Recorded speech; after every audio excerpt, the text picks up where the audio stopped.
Salud amigos, tripulantes de nuestra querida, contaminada y única nave espacial. La misma que, desde la última vez que nos vimos por estos medios, ha dado otra vuelta sobre su eje imaginario y, por supuesto, sigue generando acontecimientos en pleno desarrollo. Y si no me ven de pie, es que tenemos un invitado.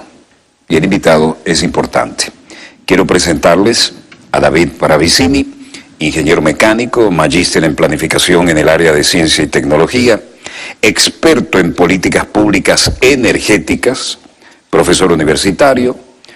Interesantísimo haber sido embajador en la República Yamahiriya Árabe Libia, tiempo del querido coronel Gaddafi, expresidente de la Comisión de Energía y Minas del antiguo Congreso de la República de Venezuela, miembro de la Asamblea Nacional Constituyente de la República Bolivariana de Venezuela, y esto nos trae a un diálogo que promete y mucho, dada su experiencia, su formación académica y sus horas de vuelo.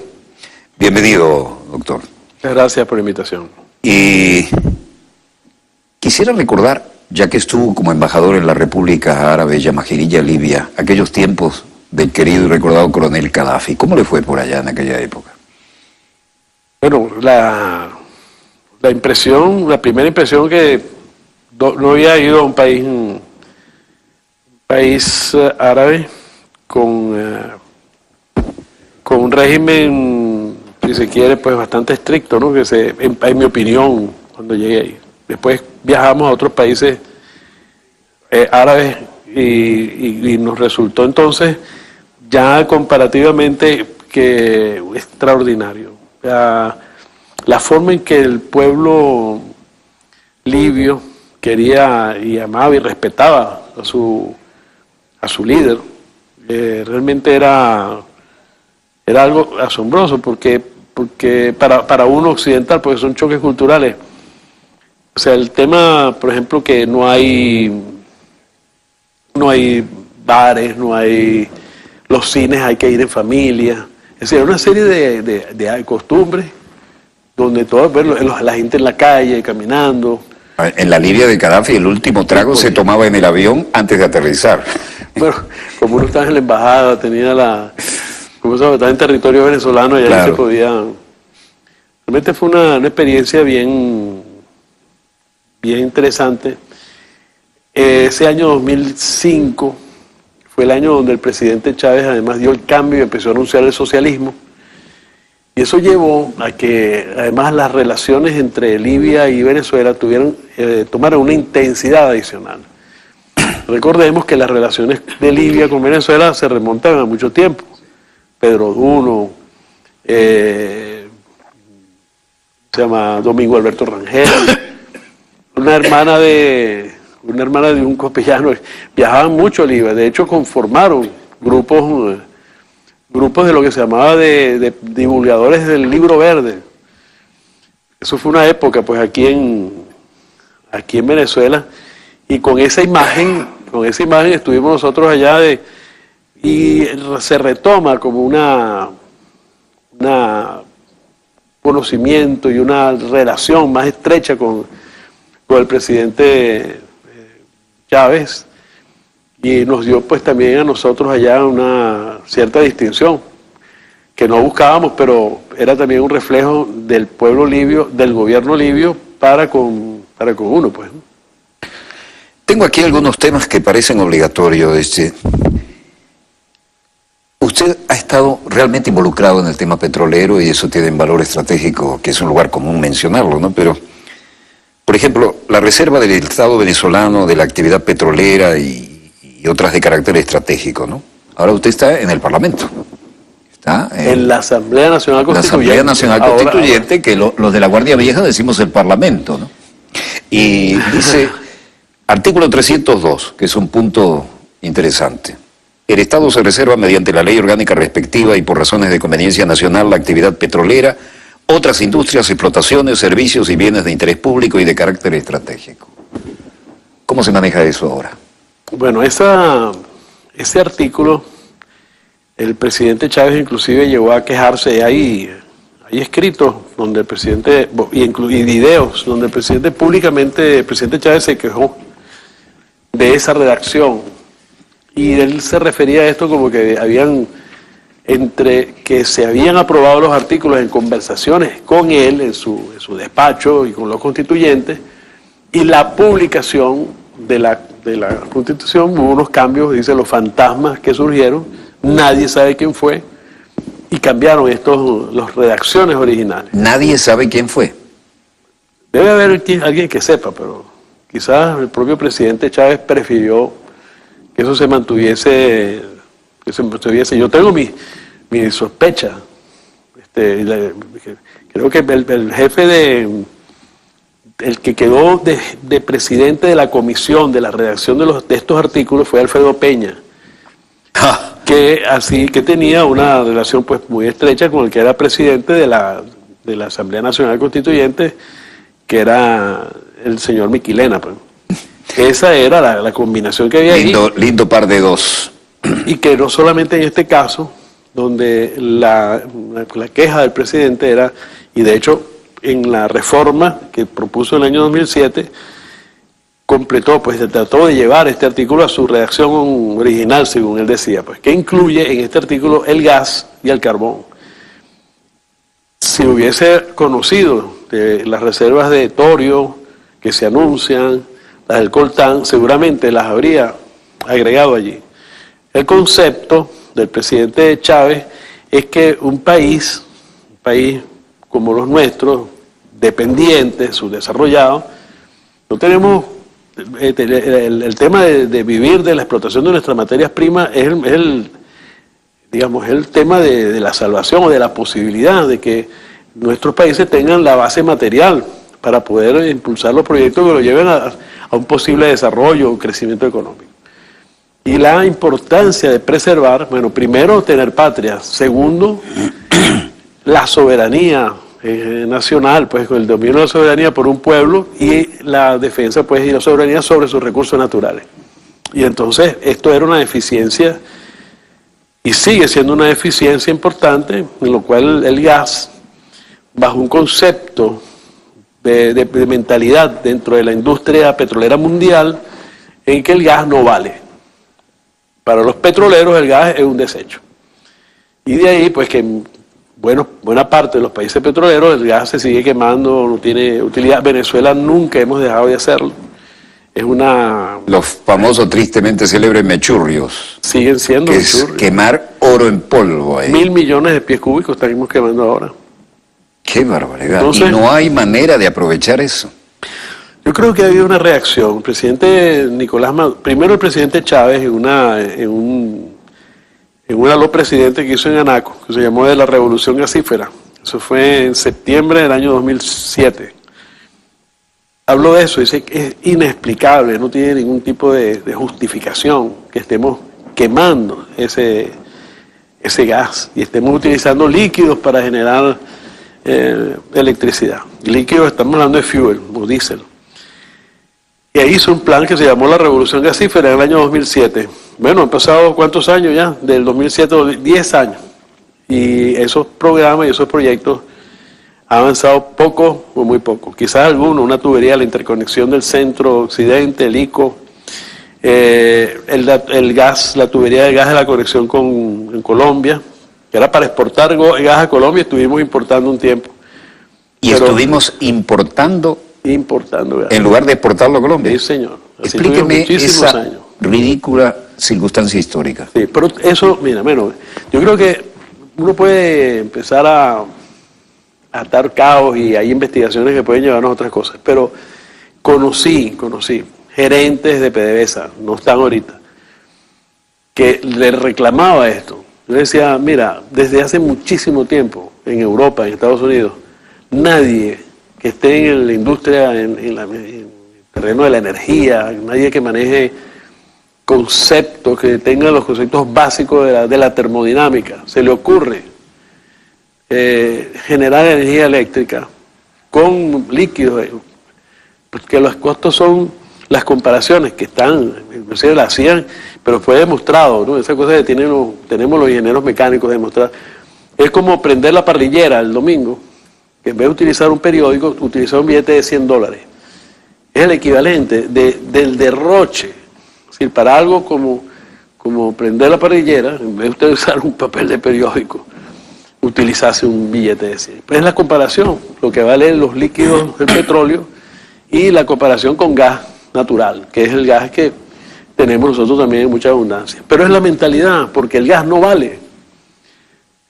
Así fue cuando estuvieron aquí la Shell, estamos hablando de los años 30, que se gasificó Maracaibo.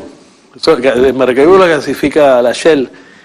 Y el tema era, bueno, porque para hacer un tipo de relación con los vecinos, la presión de un gobernador que tenía don Vicente Gómez allá, y que entonces pues le hicieron esos gasoductos. Pero en general el gas siempre en Venezuela estuvimos de espalda al gas, y hoy todavía es así.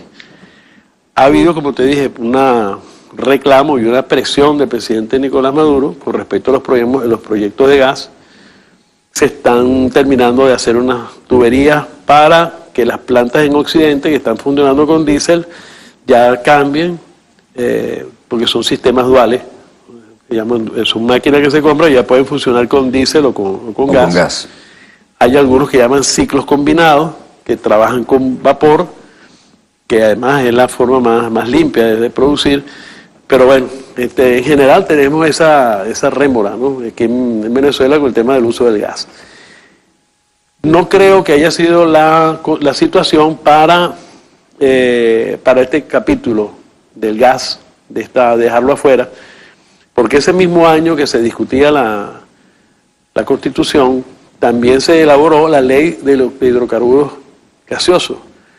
Aquí en Venezuela tenemos una ley para los hidrocarburos gaseosos y otra para los líquidos, para petróleo. Y uno dice, bueno, pero qué detalle, ¿no? Y bueno, es que con esta ley de gas permite, y está vigente la ley, le permite al gobierno venezolano contratar explotación, transformación, todos los procesos que tienen que ver con el gas, con empresas extranjeras, sin que tengan ningún otro compromiso que pagar una regalía del 18%. ¿Y por qué 18? Mira, es una pregunta. ¿Por qué el 18? ¿Por qué no 20? ¿Por qué no 10? 22, o igual que el petróleo, que llegó a ser el 30% en la ley de hidrocarburos. Esos eran los parámetros, eran los más bajos en toda América Latina. Así estaba Bolivia, tenía en su ley de gas, en la ley de petróleo, la regalía del gas era del 20%. Aquí inclusive la bajaron 2 puntos. Todas esas cosas las estuvimos viendo, no tenía ninguna razón aparente, sino que abrir un espacio para que las grandes petroleras, y de hecho entonces aquí llegaron la Statoil, Chevron Texaco, y comenzó todo un plan de desarrollo de la explotación del gas de la plataforma del Tana y de lo que es el norte de Paria, que habían sido considerados grandes yacimientos de gas. Hace tiempo que no suena la del Tana, sonaba como algo de las grandes ligas, ¿no? Lo que pasa es que el gas, con lo del fracking, entonces el gas en Estados Unidos, el gran comprador de gas licuado era Estados Unidos. Pero la práctica del fracking, uno de los principales, aparte del petróleo, pero uno de los principales productos que se extrae es el gas. Y ese gas desplazó, es gas natural. Y el costo del gas natural es infinitamente menor que el de gas licuado, por los procesos. Pues. El gas licuado tiene que extraerlo como gas, licuarlo, planta de licuefacción, el transporte de gas licuado y luego la gasificación de ese gas. Ahora, el fracking, si no me equivoco, es la destrucción con explosiones en capas profundas de capas geológicas para poder liberar algo de gas, ¿no? Gas o líquido, ¿no? O líquido, lo que venga primero. Y hay unas tuberías como que fungen pues de aspiradoras, pues. Trabajan por la diferencia de presión. Las presiones son de miles de libras en esas presiones, y tienes tubos perforados a presión atmosférica. Actúa pues como un drenaje, ¿no? Un drenaje natural, y de ahí sacan pues líquidos y gas. Ese gas se ha comercializado y dejó frías las plantas de licuefacción de los propios Estados Unidos. y el negocio del gas licuado que se vino abajo. Pues. Entonces los precios del gas se vinieron al suelo. Trinidad y Tobago, que ya estaban explotando la plataforma del Tana, no la plataforma del Tana, el lado atlántico de esa región, vamos a hablar de esa región petrolera. Bueno, también ahora están procesando petróleo venezolano, son grandes aliados nuestros. Cuando se dio el Petrocaribe, ellos, y desde el Acuerdo Energético de Caracas, Trinidad y Tobago protestaron porque pensaron pues, que Venezuela era una competencia desleal con los países caribeños. Pero bueno, las cosas son como son y ahora Trinidad y Tobago somos tremendos aliados porque en refinación, porque ahora Trinidad y Tobago más que gas procesa petróleo. Pero el tema del gas es tal como tú estás diciendo, que bueno, tenemos ese déficit. Las explicaciones, creo que se pueden escribir libros sobre eso, de pareceres. El presidente Chávez los esfuerzos que hizo, el presidente Maduro los que hace y todavía tenemos esa tremenda deuda.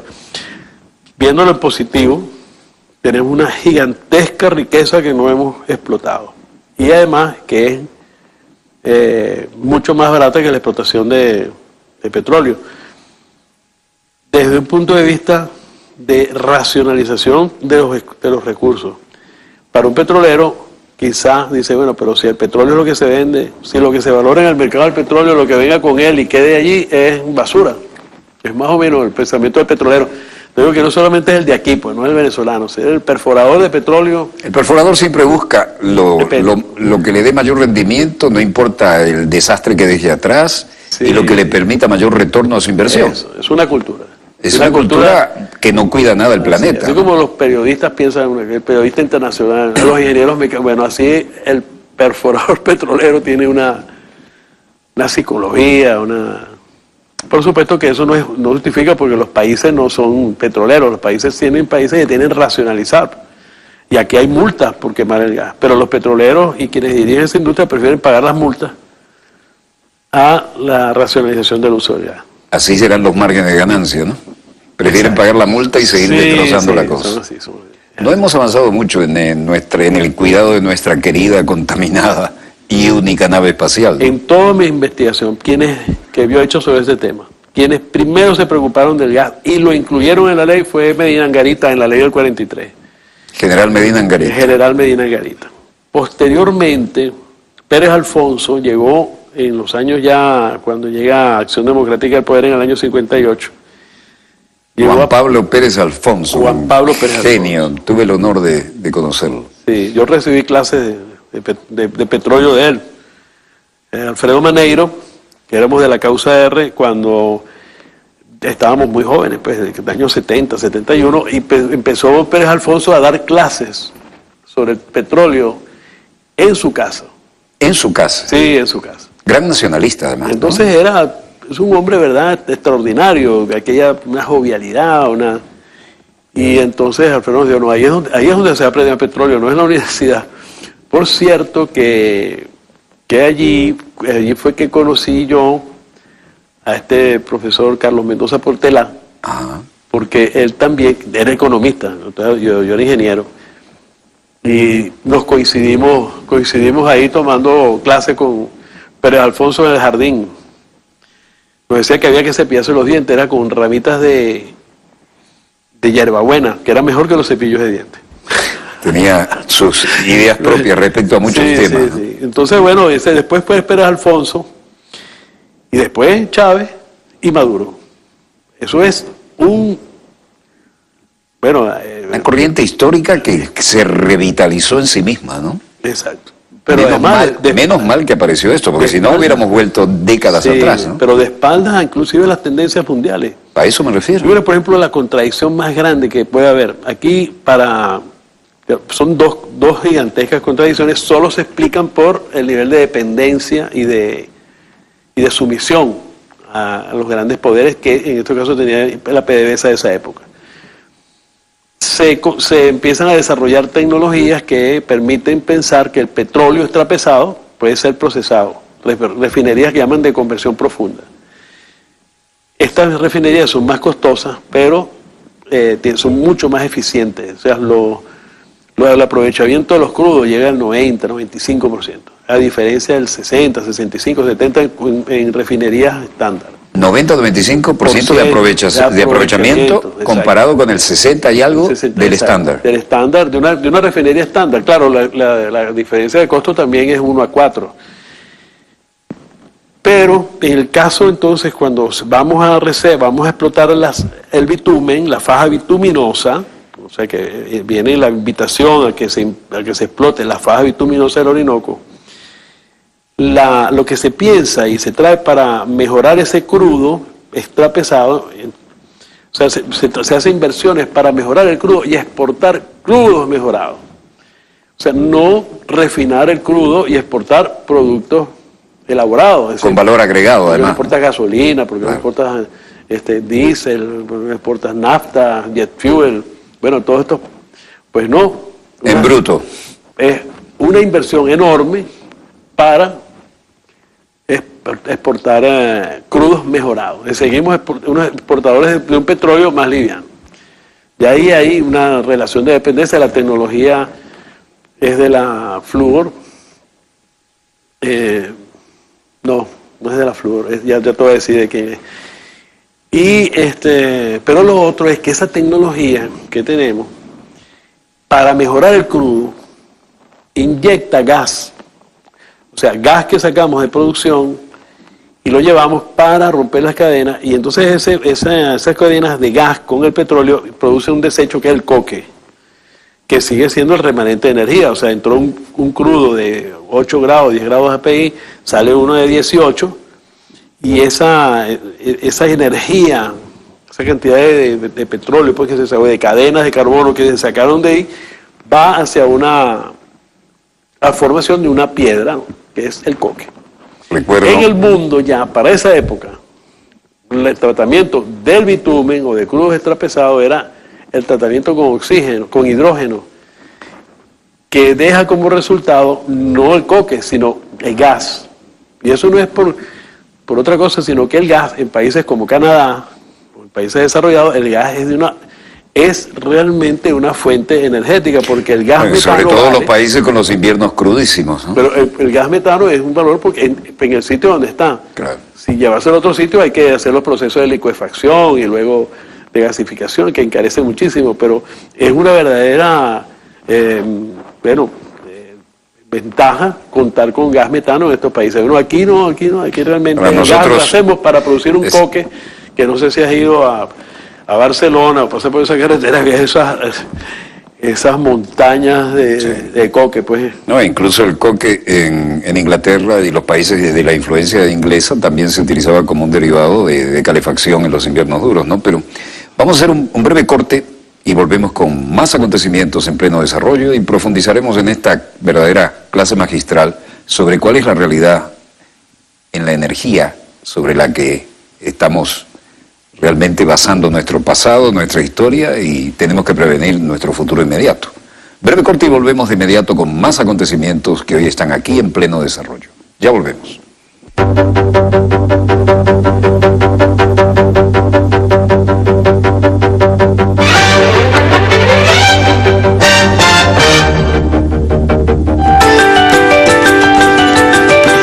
Ya vuelve Dossier.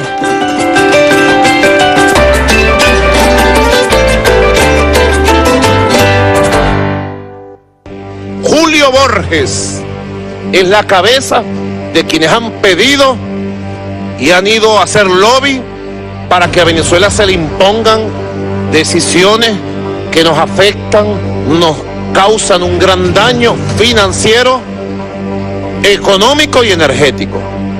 Porque estas medidas le causan daño a Venezuela, le causan daño, forman parte de un golpe económico. Trump hoy ha dado un golpe financiero y económico contra el esfuerzo de recuperación de la economía venezolana que hacemos todos los venezolanos. Esto hay que darlo a conocer y denunciarlo en el mundo entero.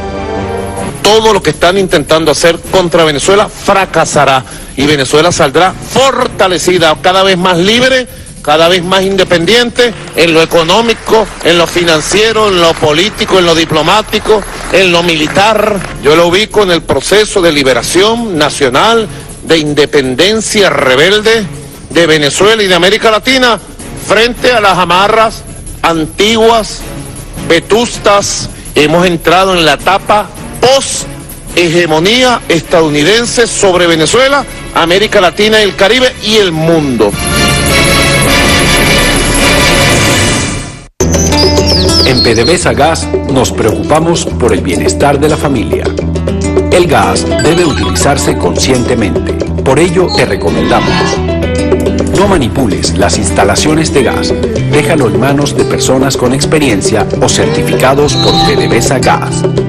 En caso de emergencia, llama a los números que ves en pantalla. Prevenir es vivir. Cuida a tu familia.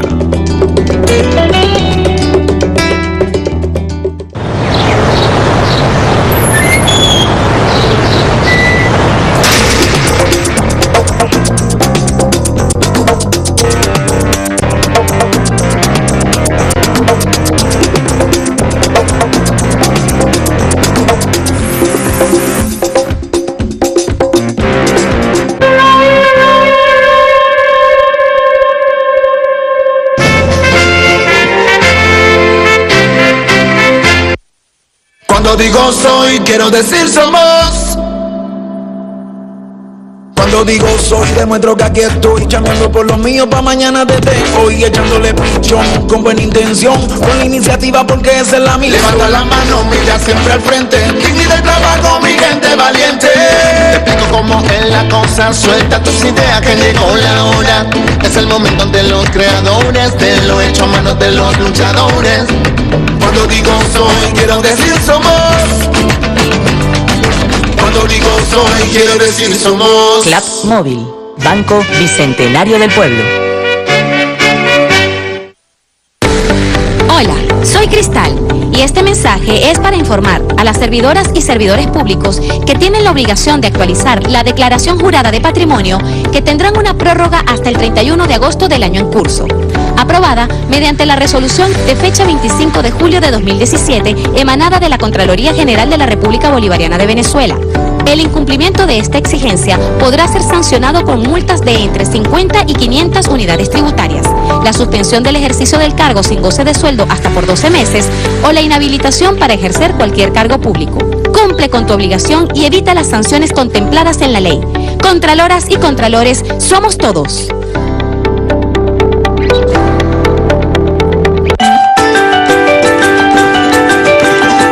Continúa. Dossier.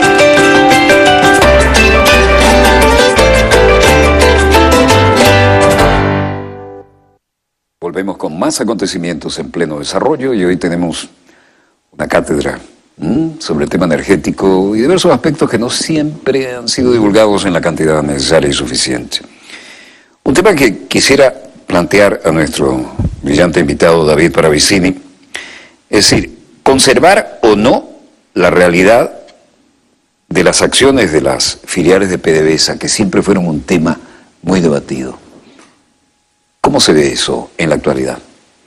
Bueno, en la actualidad sigue siendo hoy un tema preocupante por ese vacío que quedó en la Constitución del año 99. De verdad, ese vacío no ha sido llenado, no ha sido cubierto desde el punto de vista legal. No ha sido cubierto desde el punto de vista legal. Eso es legal. grave, explíquelo al pueblo acá. Bueno, ese fantasma que después denunció Chávez, que estuvo allí redactó el artículo de tal forma que pareciera que se está protegiendo a PDVSA y no se podrá vender el 100% de las acciones de PDVSA, permanecerán en manos del Estado, excepto, entonces habla de un excepto, habla de un espacio ahí, el de las filiales, asociaciones estratégicas, que era un tipo de negociación específico que se había dado. Eso era algo absolutamente novedoso, inclusive desde el punto de vista de técnica legislativa.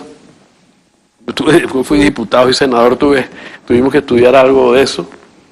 Incluir una forma de asociación muy particular, que fueron las asociaciones estratégicas de ese periodo de Caldera, como protegidas constitucionalmente o señalándole la situación de que podían ser vendidos los activos y cualquier otro bien petrolero en manos de estas empresas. Recordemos. Esto suena muy feo, ¿no? Recordemos que en esa época, en la apertura petrolera, las empresas de la faja tenían la mayoría de las acciones, tenían hasta el 70% de las acciones de estas empresas.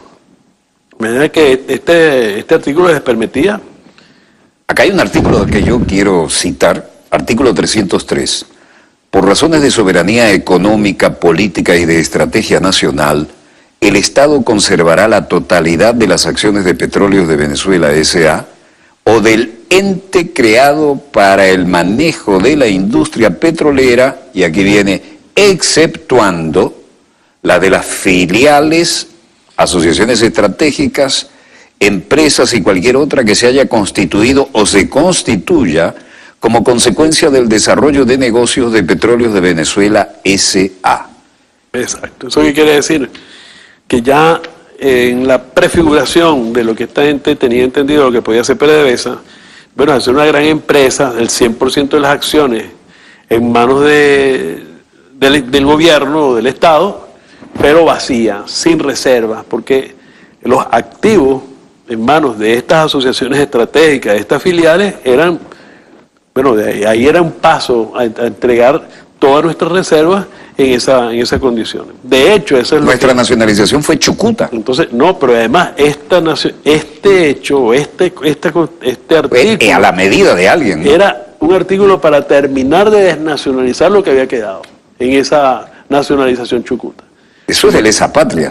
Bueno, pero eso está activo, está vigente. Todavía está vigente. Eso está vigente y eso es uno de los retos, que bueno, por lo menos yo en lo personal, es un compromiso que tenemos histórico, inclusive con mis estudiantes, porque estudiamos esto, yo en esas clases de posgrado y de estas maestrías ahí en la universidad, ponemos esto como un ejemplo de cómo dentro de una apariencia de nacionalismo, siempre hay personas que están buscando, sobre todo en el tema petrolero, buscando en detalle. Nos pasó con la nacionalización petrolera, que la llamó justamente Juan Pablo Pérez Alfonso la nacionalización Chucuta, porque aparentemente el petróleo pasaba a ser venezolano, de acuerdo a esa nacionalización, todas las industrias y todo el mundo celebró, y nadie se dio cuenta que las empresas nacionalizadas pagaban la fiesta, también estaban celebrando. Alguien dice, algo huele mal en Dinamarca, no es que es hecho. La tragedia shakespeariana transformada en petróleo aquí. Ahora, esto es, por ejemplo, inmunidad de jurisdicción para la República Bolivariana de Venezuela en materia energética, petróleo y minera. Inmunidad de jurisdicción, es decir, Venezuela no puede ni debe permitirse que se le demande en tribunales ni arbitrajes en el extranjero. Bueno, esa es la historia, nuestra triste historia en Venezuela, los laudos, los arbitrajes. Venezuela, por la debilidad de sus gobiernos, por la ignorancia, Venezuela fue muy castigada, esa guerra de independencia, la guerra federal. Venezuela presenta un triste récord de el último país de la América Latina donde se formó un pedagógico en 1936. Había tenido que haber muerto Gómez y fue que se inauguró el primer pedagógico. Uruguay creo que tenía en los años 1880. Sí, y además Uruguay contribuyó después a mejorar todo el establishment educativo aquí en Venezuela. Fueron unos profesores chilenos y uruguayos que fundaron el pedagógico en 1936. Incluso el Instituto de Mejoramiento Profesional de Magisterio, que está en la esquina de este canal, lo fundaron los uruguayos.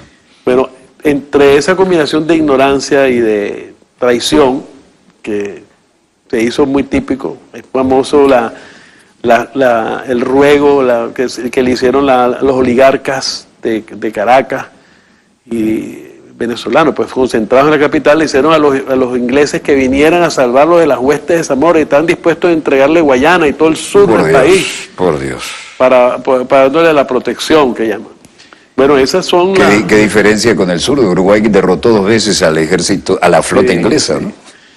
Sí, entonces incluso salvó al virreinato de Buenos Aires cosa que no les gusta recordar a los argentinos. Pero eso llevó a que Venezuela, todos estos conflictos que hubo, siempre los entregó a esos arbitrajes internacionales donde no hubo, jamás ganamos una.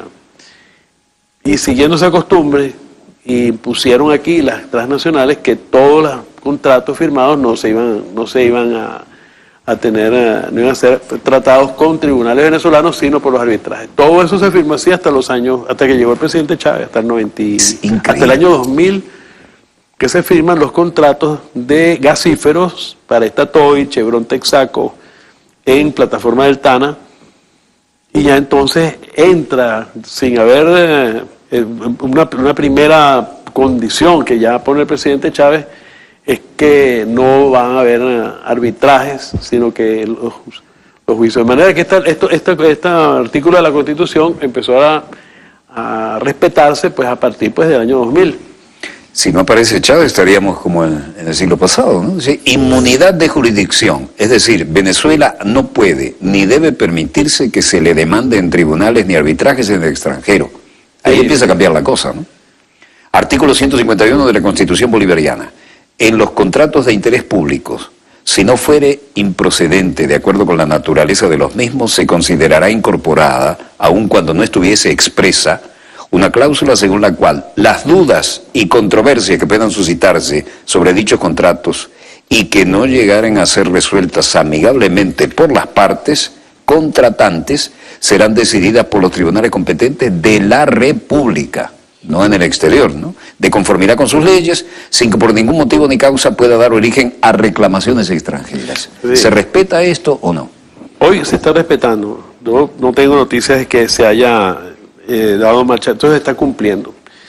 Pero lo que sucedió en esas décadas de los 90, en esas firmas, esos contratos, hay casos que son no sé si es del tipo de Guinness, de récord. El caso del terminal de José, el terminal más grande de América Latina, 1 millón de barriles diarios. 1 millón de barriles diarios. Se embarcan ahí. Sí. Y durante el paro petrolero, la William Enbridge, que tenía la administración, la William Enbridge es un consorcio estadounidense-canadiense, tenía la operación, abandonaron el terminal, cerraron, destrozaron los sistemas de control de embarque y abandonaron eso. Los trabajadores recuperaron. Destrozaron los sistemas de control de embarque. Para hacer los despachos y hacerlos. Es decir, antes de irse patearon la mesa. Exacto. Los trabajadores recuperan, se empiezan a hacer los embarques y la gran sorpresa es que 2 años más tarde se presenta una demanda, un arbitraje en Francia, en un tribunal, en un laudo, un sitio de laudo en Francia, demandando a Venezuela porque había que devolverle a la William Enbridge según su contrato, porque su contrato no había terminado. Vaya desfachatez. Bueno, pero ganaron. Ese arbitraje lo ganó la William Enbridge. Hubo que pagarle $20 millones. Ya le dijo, paguen los 20 millones y se van. Pero ganaron. O sea, hasta casos tan absurdos. Y sentaron el precedente. Y además tenían el absurdo, porque la William Enbridge además operaba las grandes compresoras que tenemos nosotros de gas allá en Oriente. Los abogados venezolanos decían en el arbitraje, oye, pero si era un peligro para los trabajadores quedarse en el terminal, porque estaba su vida en peligro, porque lo iban a matar los chavistas, este tipo de cosas, ¿por qué los que estaban en las plantas compresoras sí se quedaron trabajando? Es decir, no podían demostrar en la misma empresa con sus propios trabajadores el mismo argumento de una planta que estaba... O sea, eso es una historia de Venezuela con los arbitrajes, que todo el que vea esto tiene que hacerse absolutamente convencido y militante de que no puede irse a estos sistemas de arbitraje porque las fuerzas que actúan ahí son...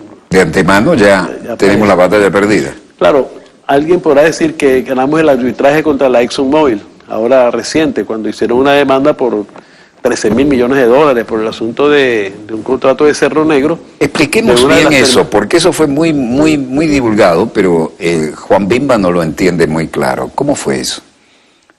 Esto fue así, donde durante los años 90 se hicieron estos contratos de la apertura petrolera. Uno de ellos, o entre ellos, estuvo Cerro Negro, que fue con la Exxon.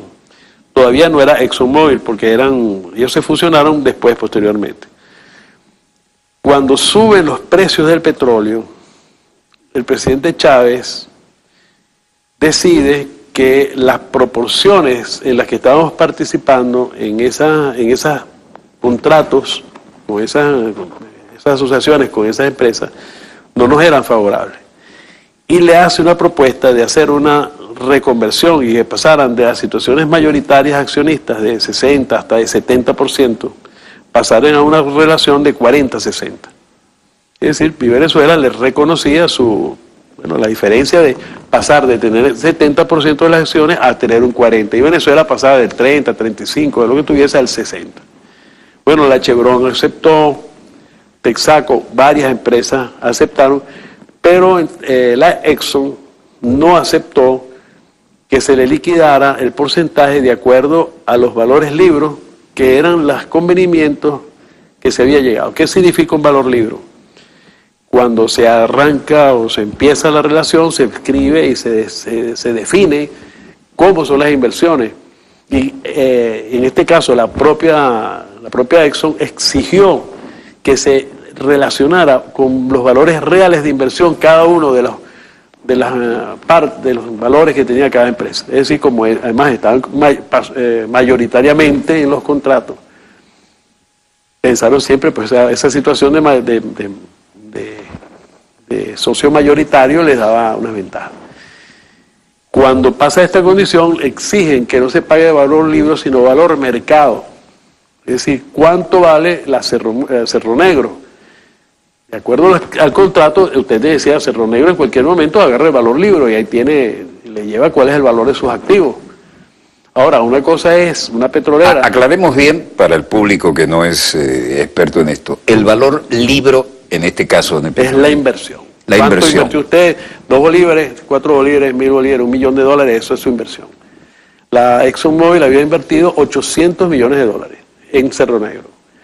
Pero cuando dice, ¿pero cuánto vale una empresa petrolera cuando el precio del petróleo está en $100 y cuando ellos hicieron la inversión estaba en $14?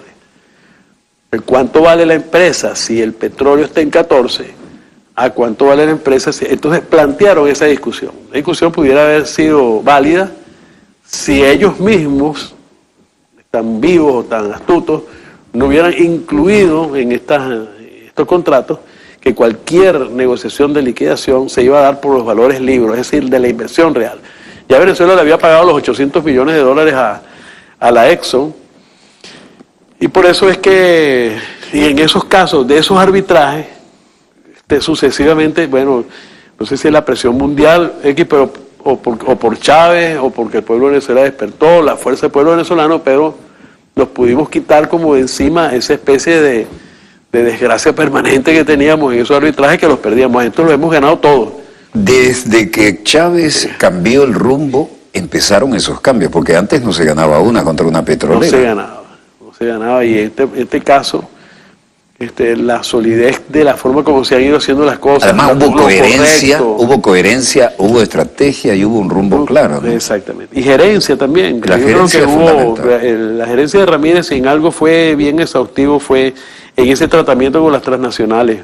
Fue correcto, fue justo, se les pagó lo que se les debía. Ahí no hubo ni un regateo de nada, de manera que no pudieran decir que hubo ni corrupción, componendas, sino siempre se dio un trato justo. Y esa transparencia se ha rodeado, entonces, pues también a las actividades de la industria. Cambió todo el estilo, ¿no? De todo el ambiente. Bueno, cambió todo. PDVSA cambió, pues, de ser una empresa de un enclave, de ser un estado dentro de un estado, pero a ser una empresa que está inserta. Yo recuerdo aquella vieja PDVSA era intocable, parecía un coto privado, ¿no? Y los trabajadores parecían gente de otro mundo. Hoy no, los trabajadores y las trabajadoras de PDVSA están vinculados con los proyectos nacionales, tienen una real preocupación por su empresa.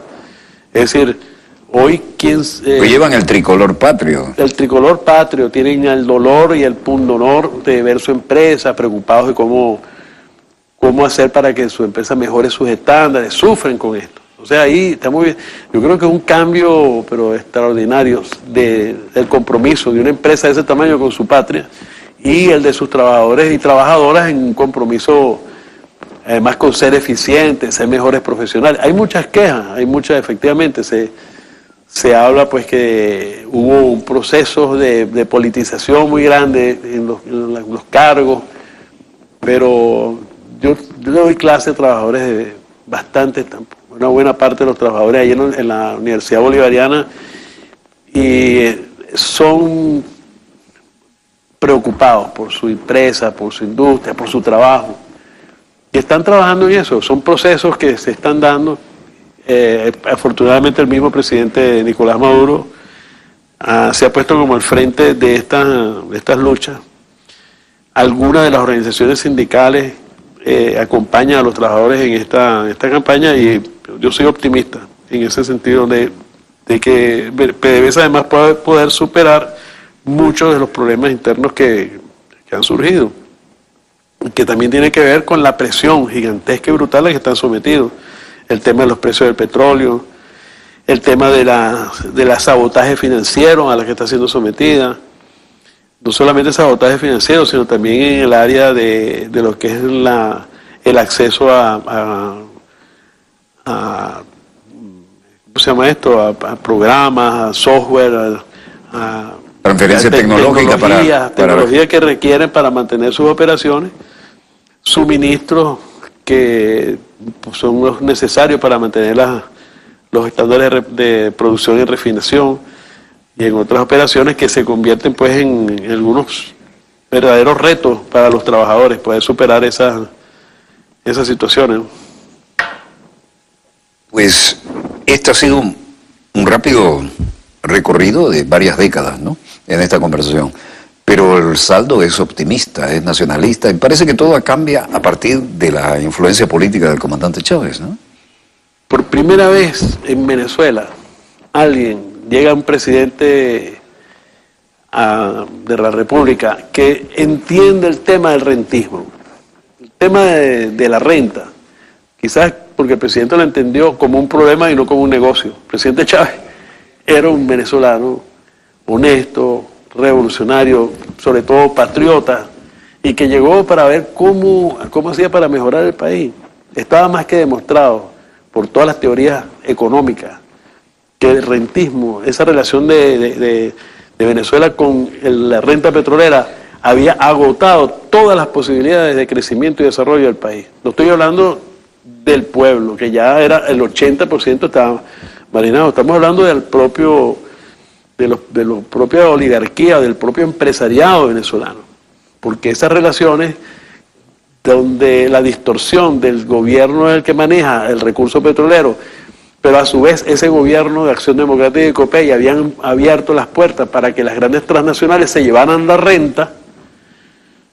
Carlos Mendoza Potelá tiene un estudio interesante, yo lo recomiendo, porque él muestra cómo... Cerramos con eso en el par de minutos que nos quedan. Carlos Mendoza Potelá demuestra cómo las transnacionales, después de la nacionalización chucuta, se llevaron más renta de lo que jamás se habían llevado.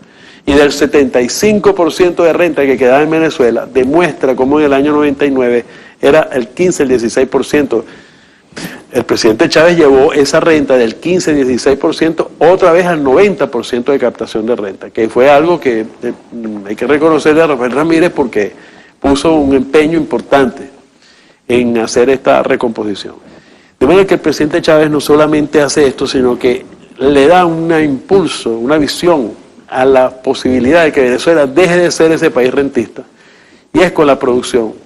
Y tiene que buscar nuevos actores. Esos nuevos actores es la población que había sido excluida, pero para incluirla desarrolló planes y proyectos para alimentación, educación, la salud, de vivienda, e invitarlos a convertirse en los nuevos actores económicos. Que hasta para todo eso desarrolló las leyes que tienen que ver de poder popular, de comunas, de consejos comunales, habló de las comunas productivas como la nueva forma en que podía construirse un nuevo actor, más allá del actor privado, que ya existía históricamente, el Estado con sus vaivenes de fracasos, de éxitos relativos o completos, y ese nuevo actor invitado pues inclusive a construir lo que llamó la nueva patria. Eso es lo que estamos viviendo ahora.